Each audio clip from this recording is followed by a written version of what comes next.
Hi, welcome to BCI Ask the Experts, where our experts will answer your questions. And I'm joined by two great experts today, Dr. Brian Livers and Dr. Dustin Pendle. Morning, guys. Morning. Morning. So we're happy to have them to answer some of your questions. If you have a question you'd like us to answer, send it to bci@ksu.edu. And each of them, as they answer, will get up to 10 points for their answers. Today's question is on the timing of calving season. And when should I have my calving season? Dustin, I'm going to go to you first. Yeah, so that's a great question. I think there's probably a lot of different points that we can pick on. I'm just going to pick three, and that's going to be the economic components. Number one, cattle prices. I think that's going to have, when are you going to market your calves? Prices are a little going to be higher in the spring, so if you think about fall-born versus spring-born calves.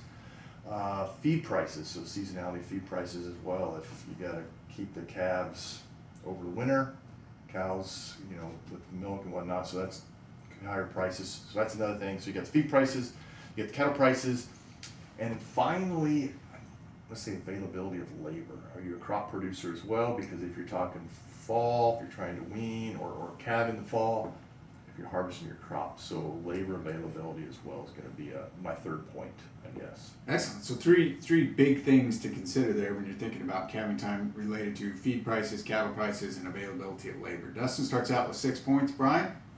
So, and there are people that make spring calving herds work. There are people that make fall calving herds work. There are people that make both work at the same time.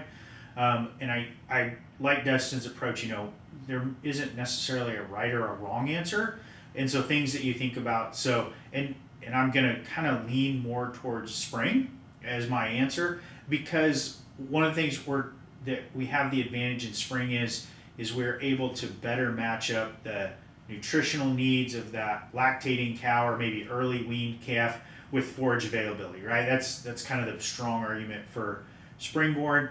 However, I also think I maybe would move it traditionally, if we're early spring, like that January, February, there may be some advantages to pushing back just a little bit because of some of the health implications that, especially if you live in those colder climates, those calves that are born in that weather, sometimes they struggle to get out of the gate well. And so I think even pushing it back, and quite honestly, it makes it a little easier on yourself as a producer. You don't have to be out in the cold and the dark all the time to help calves be born.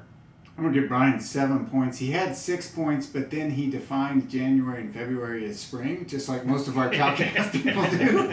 So he gets a bonus point for that, for just ignoring the calendar. So Dustin, as you think about, you talked about high cattle prices and high feed prices. Those are in juxtaposition. So when we have spring calving herds, I'm taking advantage of some of the things Brian mentioned. When I have a fall calving herd, I'm taking advantage of some of those cattle prices. How do I balance those two or figure out the optimum? So yeah, that's a great question. Function of it could be where you live, right? So if you're maybe in a little warmer climate where you can keep your cattle out maybe on grass a little longer, if you have the fall-born calves selling in the spring, higher prices, maybe your feed expenses over winter are going to be a little less.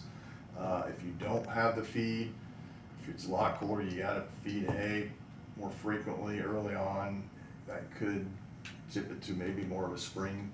If you are a grain farmer, right? If you're harvesting corn, beans during the winter, so where I grew up in Illinois, your primary crop, where you might have a small herd, you're probably not going to have a lot of availability of labor in the fall because you're out combining corn, beans. So that might drive a lot of it as well for some people. So it's hard to say specifically, but it's probably a function of where you are and what your other operations. Where you are, and you're right, you brought up your third point is don't forget about that labor. Because it doesn't, my best laid plans, if I can't execute them by having the labor there at the time I need it, are going to be a problem.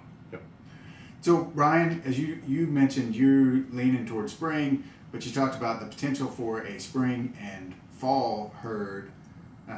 What would be an advantage of having a dual herd? So, the dual herd thing works, and actually, I don't know if it's an advantage, but it really only works if you've got multiple pastures to manage animals. And so, the advantage is you get that blend of, you get the economic advantage of being able to market calves at the right time, but with your spring herd, then you've got the advantage of taking advantage of those forage resources. So it's kind of the hybrid of the two, right? And it really has a lot based in economics. Excellent. Thanks, guys. Great answers today on the question. Looks like it depends on your situation. Dustin ended up with 9. Brian ended up with 8. Thanks for listening. If you have questions for us, you can send them to bci@ksu.edu.